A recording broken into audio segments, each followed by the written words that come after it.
ಮೂಢ ಬ್ರಹ್ಮಾಂಡ ಭ್ರಷ್ಟಾಚಾರದ ವಿಚಾರವಾಗಿ ದಿನಕ್ಕೊಂದು ಸಾಕ್ಷಿಗಳು ಸಿಗ್ತಾ ಇರುವಂಥದ್ದು. ಅದರಲ್ಲೂ ಕೂಡ ಇವತ್ತು ಏನು ಮೂಢ ಆಯುಕ್ತರ ಮನೆ ಏನಿದೆ, ಮನೆಯಲ್ಲಿದ್ದಂಥ CC ಕ್ಯಾಮ್ರಾಗಳು ನಾಪತ್ತೆಯಾಗಿರುವಂಥ ವಿಚಾರ ಬಯಲಾಗ್ತಾ ಇರುವಂಥದ್ದು. ಇದು ಮೈಸೂರಿನ ಕುವೆಂಪು ನಗರದಲ್ಲಿ ಆದಿಚುಂಚನಗಿರಿ ರಸ್ತೆಯಲ್ಲಿರುವಂಥ ಮೂಢ ಆಯುಕ್ತರ ಅಧಿಕೃತ ನಿವಾಸ. ಈ ಒಂದು ನಿವಾಸದಲ್ಲಿದ್ದಂಥ CC ಕ್ಯಾಮ್ರಾಗಳು ಈಗ ನಾಪತ್ತೆಯಾಗಿರುವಂಥದ್ದು, ಜೊತೆಗೆ DVR ಕೂಡ ನಾಪತ್ತೆಯಾಗಿರೋದು ಸಾಕಷ್ಟು ಅನುಮಾನಕ್ಕೆ ಕಾರಣ ಆಗ್ತಾ ಇರುವಂಥದ್ದು. ಯಾಕಂದರೆ ಮೂಢ ಆಯುಕ್ತರು ಈ ಒಂದು ಮನೆ ನಿವಾಸವನ್ನು ಖಾಲಿ ಮಾಡಿದಂಥ ಸಂದರ್ಭದಲ್ಲಿ ಎಲ್ಲವನ್ನು ಕೂಡ ಅಧಿಕೃತವಾಗಿ ಲೆಕ್ಕ ಕೊಡಬೇಕಾಗಿತ್ತು.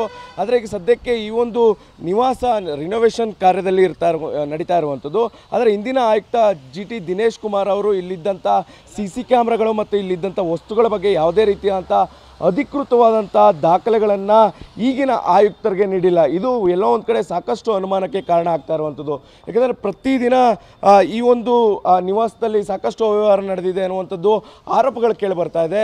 ಈ ಎಲ್ಲ ಆರೋಪಗಳಿಗೆ ಸಾಕ್ಷಿ ನೀಡುವಂತೆ ಈ ನಿವಾಸದಲ್ಲಿದ್ದಂಥ CC ಕ್ಯಾಮ್ರಾಗಳು ಮತ್ತು DVR ಏನು CC ಕ್ಯಾಮ್ರಾದಲ್ಲಿ ಫುಟೇಜನ್ನು ಇದ್ದಂಥ DVR ಕೂಡ ನಾಪತ್ತೆಯಾಗಿರುವಂಥದ್ದು ಹಲವು ಅನುಮಾನಕ್ಕೆ ಕಾರಣ ಆಗಿರುವಂಥದ್ದು.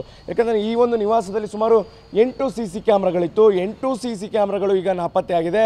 ಜೊತೆಗೆ ಅದು ಸ್ಟೋರೇಜ್ ಇದ್ದಂಥ DVR ಕೂಡ ನಾಪತ್ತೆಯಾಗಿರುವಂಥದ್ದು ಎಲ್ಲೋ ಒಂದು ಕಡೆ ಸಾಕಷ್ಟು ಅನುಮಾನಕ್ಕೆ ಕಾರಣವಾಗ್ತಾ ಇರುವಂಥದ್ದು. ಈ ಒಂದು ನಿವಾಸದಲ್ಲೇ ಅವ್ಯವಹಾರ ನಡೆಸಿದ್ರ ಅನ್ನುವಂಥ ಅನುಮಾನ ಕೂಡ ಸಾಕಷ್ಟು ಇರುವಂಥದ್ದು. ಈ ಕಾರಣದಿಂದಾಗಿ ಈ ಒಂದು CC ಕ್ಯಾಮ್ರಾ DVR ಎಲ್ಲೋಯ್ತು, ಹಾಗಾದರೆ ಇಲ್ಲಿದ್ದ ಏನಾದರೂ ಸಾಕ್ಷಿ ಇತ್ತಾ, ಈ ಒಂದು ಸಾಕ್ಷಿ ಏನಾದರೂ ನಾಶ ಮಾಡಲಿಕ್ಕೆ ಮುಂದಾದ್ರ ಅನ್ನುವಂಥದ್ದು ಈಗ ಇರುವಂಥ ದೊಡ್ಡ ಅನುಮಾನ ಆಗಿರುವಂಥದ್ದು. ಕ್ಯಾಮರಾ ಪರ್ಸನ್ ರಘು ಜೊತೆ ದಿಲೀಪ್ ಚೌಡಳ್ಳಿ, TV9 ಮೈಸೂರು.